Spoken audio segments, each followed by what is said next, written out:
Hello and welcome back to Ray's Game Videos and more Path of Exile 2 talk. Today I'm back to talk to you about Cruel. This is the difficulty where you're going to be doing Act 1, 2 and 3 again a second time, but now on harder difficulty modes. So as you finish your first playthrough, kind of funnily, very abruptly, you'll just wake up on the beach where we began the game. And when you get to the end of Act 3 in Cruel, something else will happen, a unique event that will bring you to what is considered the endgame, which as you can see gets its own tab and location, and this is the Atlas map, or at least the very beginnings of it. The thing is, just like Acts 1, 2 and 3, every time you progress, your resistances will be nerfed or tanked by 10% across the board, except for Chaos. Chaos is going to become more relevant, say towards endgame and mapping, but before then, you still don't really need to worry about it. I want this video to be a quick overview of some of the most important things to do and be aware of and to think about while you're going through Cruel and when you get to endgame.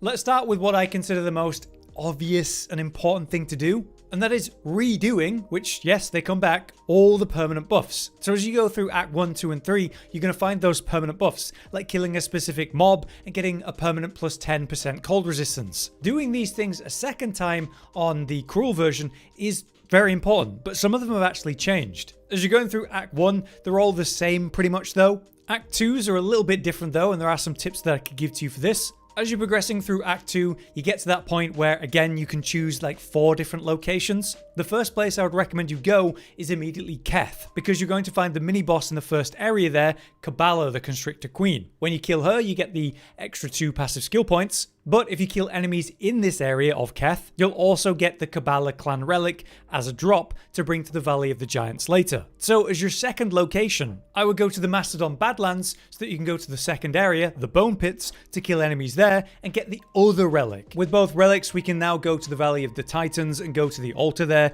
but this time it's slightly different. You can choose again for a 30% increased charm charges, or you could go for 15% increased life recovery from flasks, which I probably recommend that one. That's the one I went for. So I think that's the most efficient way to get those permanent buffs. For Act 3, it's all pretty much the same except for the Venom Crypts and the Venom Vial side quest. This time when you go into the Venom Crypts and pick up the vial from the body and bring that back, you'll be offered 3 permanent choices. So you can only pick one again. But this time, instead of what it was before, it's 10% to chaos resistances, or it's plus 5 to all attributes, or it's 15% reduced slowing potency of debuffs on you. Of the 3 choices, I think the 10% resistance to Chaos is going to be the best thing long term, because Chaos is going to come up as a damage type as you progress the endgame. Getting that resistance is tough, so yeah, it's the one I would recommend. But at the same time, plus 5 to all attributes is also a worthy pickup. But yeah, that's what I would go for, Chaos resistance personally. But yeah, those are the main changes that you'll find with the Cruel version of permanent buffs.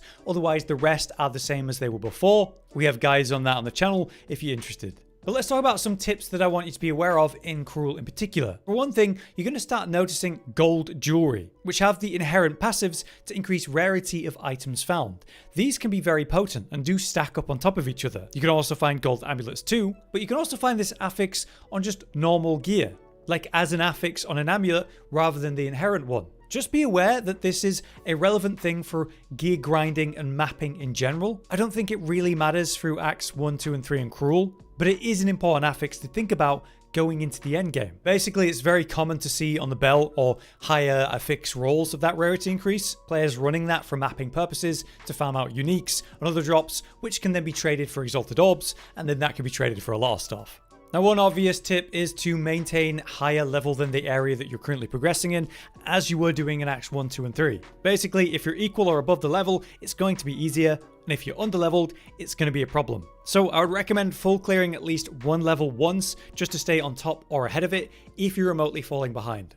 Now let's talk about some serious gearing tricks you can do to really improve things. Now, just as before, we were using merchants to get things, big upgrades, as always. Every time you level up and progress the story in general, it will refresh the stock of merchants options, and this is where you're going to find a lot of rares and big upgrades, whether that's your weapon or the outfit that you're wearing for defenses, as well as utility stuff like movement speed on boots, which you absolutely want. It makes a massive difference. If you're lacking movement speed percent on boots, this is something that I would hard farm or focus on. Remember, you can go to the old merchants in Act 1, 2 and 3, as well as previous towns even in Cruel, and see what stock they have. It'll be different per merchant. Something as important as percent increased movement speed will make your life so much smoother going into the endgame especially. It lets you avoid mechanics and also just, I don't know, clear maps so much nicer. The base movement speed in this game is direly slow. So please, for the love of God, use merchants, use the vendors. This is where 80% of the gear that I've ran in this game so far comes from. Obviously, they've recently improved the currency drops, which is really nice, and they've made some nice changes to the drops from actual unique bosses and so on. But still, the merchants are a key source of gear. So right now, you can see I could buy a crossbow for item level 66. Let's teleport back to Act 3. Here we have the merchant where I was trading for crossbows at the time, and you can see that it's item level 44, and it no longer progresses past this point. So the highest item level you can get in Act 3, normal Act 3, from the merchants is item level 44. So again, it's worth going back an act or even 2 acts just in case if you're really desperate for a specific item. As I showed earlier, I was looking for movement speed on boots and I couldn't see it on any of the options, but this guy, as I come back, he's offering exactly that. 15% movement speed and even fire resistance, which is not a bad base to build on if I didn't have any movement speed on my boots, which obviously I do. But ideally, you want to trade for the highest eye level in general.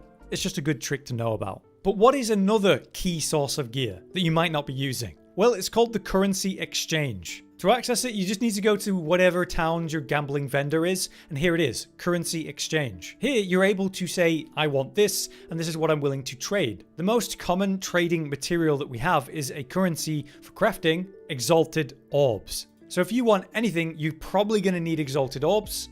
So let's say you are seriously lacking on your gems and you haven't actually got a third support in all of the key sort of skills you're using. Then I would strongly recommend you purchase some lesser jeweler orbs. If we click on this, I can see that I want 1 lesser jeweler's orb and I'm willing to trade exalted orbs for that. So here's the market ratio currently. That's 2.67 per 1 exalted orb. And we can see the trade history here, what's actually been going on and what people are selling it for. So generally I can put in, I want 2 orbs and I'm willing to do 1 exalted orb for that based on the trading. So for 1 exalted, I could get 2 jewelers and then upgrade my skill gems so they have that third support. And you could do that right now, even before you're in Cruel.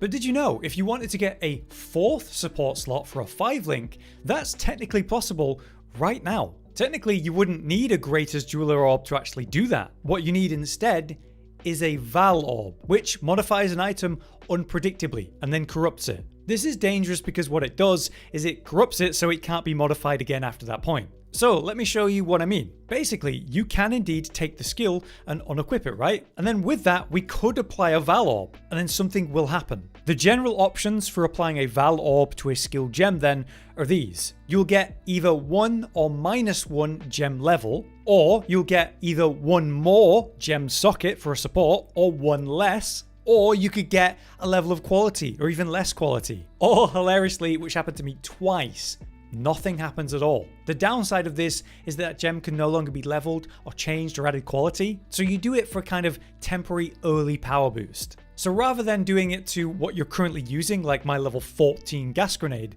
what you would do instead is take like an older gem. So let's just take this level 7 one, who cares, right? And make a new gas grenade. So I've made that, and before I'm going to apply a Val Orb to it, I'll actually give it an extra slot. Let's give it that extra slot. And as you can see when I equip it, it's currently 3 out of 4. Let's now apply the Val Orb to it and see if we get lucky for once. There you go, it's now corrupted. And unfortunately, from looking at it there, I have not got lucky. So as you can see, there's still 3 slots here instead of 4, but I didn't lose one. Looks like on this one, I didn't gain any quality or even lose any, so nothing happened. Basically, if you've got Val Orbs lying around, you could gamble this and maybe get yourself 4 support slots earlier than you otherwise normally would have access to. This could be a great source of power if you put it on your main damaging ability, for example. I want to say further about the topic of exalted orbs as well. Try not to use these to craft anymore. The further you get into the game, and especially endgame, these are going to become the most, like the prime trading resource with other players. Whether you're doing it through like third party or whether you're doing it for the currency exchange as I showed. My biggest regret with these items is not stacking them up and saving them. Because if I wanted something really valuable, like say this build defining unique, I could easily get access to this with say like 8 exalted orbs or something. And it's a build defining item. But here I am with 7 of them, I couldn't purchase it because I've been busy using these to roll potential crossbows or upgrade gear that I've got for minor increases that I ended up replacing as I progressed anyway. These should be saved and used for trading, because with them you could get the uniques you need, or even an awesome weapon or gear, you know, something you're lacking on, element resistance you're falling behind on, through trading with other players using these orbs. Next, in terms of topics, I want to reference bosses. Obviously in Cruel, they hit hard. Like, I've been one-shot multiple times to not necessarily BS mechanics, but stuff I definitely could have dodged, where, you know, most of what they're doing isn't really hurting me much, and then suddenly they one-shot me. So all I'm going to say about the Cruel bosses really is to respect their increased damage, do their mechanics and all that, but as usual, I recommend building up hard stun, breaking their armor, and using element damage that they're weak to, ideally, or making sure to stack penetration on the element you are using if you come across an enemy of that type. I'm using primarily fire element, right? So I make sure to run quite a lot of element resistance, fire pen in particular. I can even support for that, and that means my damage fall off is minimal against these with resistances. Otherwise, it's the usual tricks of circling around them, waiting for longer animations so you can actually hit them while they're exposed, and being aware of what their resistances and weaknesses will be to maximize your damage at the right moment. Next up, a little PSA about the trials. Now, obviously we all want ascendancy points, but damn do they come awkwardly. The first two, you know, you'll have got them no problem. But as you go towards the end game, now there are restrictions and specific requirements. We still have the same currencies we were using to activate the trials, but they now have area level and number of trials that really matter.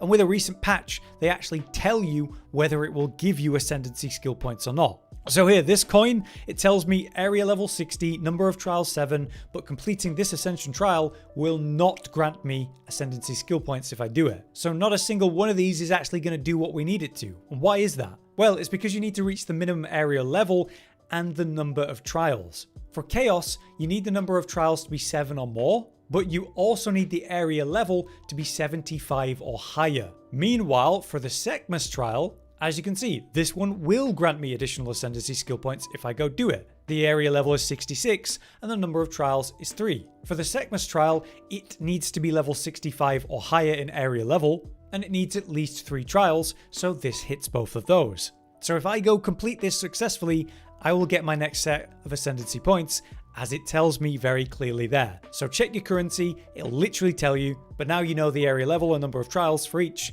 that you're going to need to achieve. The fourth one comes much later. I believe it's at like 80 plus, it's kind of crazy. So finally, in regards to endgame and how this begins for you, all you need to do is complete Act 3 on Cruel, and you'll be brought here to this new location. This will become your new, essentially, hub, and this is the mapping room, the map device that you may have seen in the trailers, and you even encounter in Act 3. To get this going, you just click on it and this opens up your options. Then you click on something adjacent, aim for something you want, and you'll need to actually traverse there with a resource. In the build up to this in Act 3 during Cruel, you'll start to get these drops, which are called waystones. And they come in different tiers to increase difficulty and reward, and you can see that there's normal, magic, and even rare versions. You plop it into the device after picking where you want to go, and that allows you to traverse to it. It'll warn you what the monster level will be, and the biome and such will present you with a relevant challenge. Initially, this first one for me was basically just go around and kill the 2 named mobs like mini bosses, and then the trial will officially be done. Be aware that you can leave and return up to 6 times by using your portal back to town to go heal, restock, whatever you need to do. But that's your limit per map. If you die, it fully resets it, so you'll have to start at the beginning and try again, using a waystone again. So just be careful. Be aware that when you kill the objectives, it will say map complete and then you can leave, or you can continue and clear all the enemies here if you want, but that's only if you want to. It's not necessary. When you're ready to go to the next location, you just click it, put it in, and you're good to go. Be aware that the main merchant here that does identification and so on is the person that you'll interact with for the passives that we're going to talk about soon. And you can buy and sell with him to buy waystones to give you a starting point if you run out, just costing gold. But you should have these drop pretty consistently when you are mapping. But yeah, that's my overview of Cruel Acts 1, 2, and 3. Getting into the end game, what's changed about trials and how to get your ascendancy points, and some warnings and tips throughout. I hope that was overall useful to you, but if you guys have any extra tips to suggest to people, let us know in the comments. But very soon I'll be back to discuss endgame and give you lots of guides to that. For now though, I've been Hollow, you've been you. Thank you for watching. See you next time.